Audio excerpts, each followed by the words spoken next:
Ndabashuhuje abakozi b'Imana, inshuti z'umusaraba. Uwiteka akomeze kubishimira kandi abahaze ku byiza byo mu gihugu cyo mu ijuru.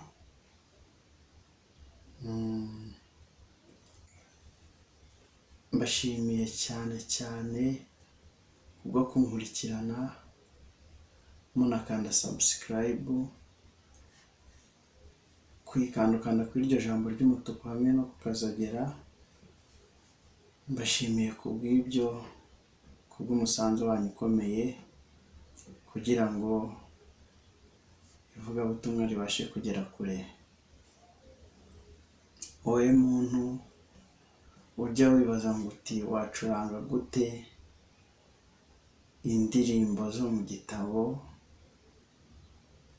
bikagenda neza, nibyo ngiye kukwereka aka kanya. Tujya gufatanya.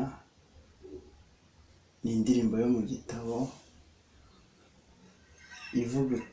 ivuga ngo ndaguhimbariza mucunguzi, imbabazi wangiriye ukanyoza ibyaha byose nari mfite mu maraso wavuye. Turayicuranga mu manota 3 kuko ntabwo twahita duhera mu manota menshi, ariko 3 arahagije nayo byavamo.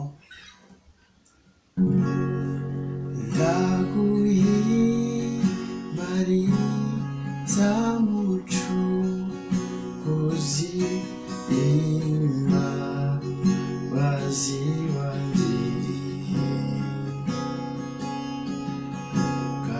ukanyoza ibyaha nakoze mu maraso wavuye. Ndaguhimbariza mucunguzi, imbabazi wangiriye ukanyoza ibyaha nakoze mu maraso wavuye.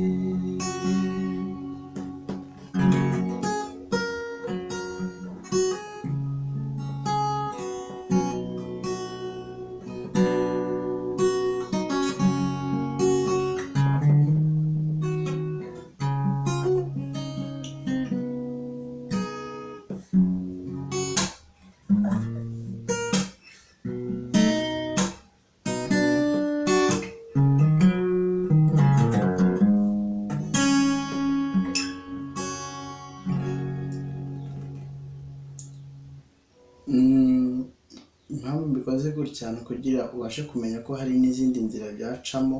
Ni nyinshi cyane, ariko mu manota 3 kugira ngo ubashe kumenya uko wabyifashisha bitakugoye, waba uri mu rugo, waba uri mu rusengero, mu gihe waba ugiye nko gushima Imana, cyangwa mu gihe wumva ushaka kunezeza abana bawe cyangwa umuryango wawe cyangwa umwana.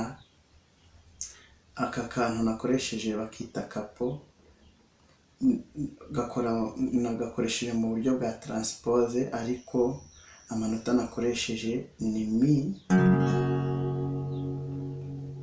na ra na si. Mi, ra, si.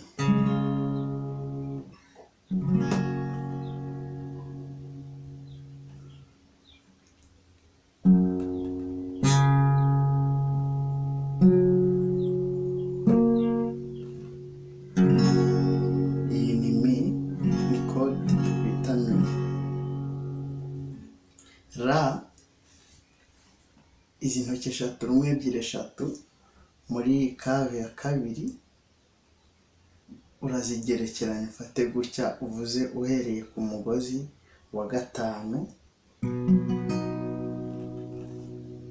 Uwa mbere washatse wawuvuza cyangwa ukawihorera, wawuvugije umva uko bisona, utavugije uko bisona nuko.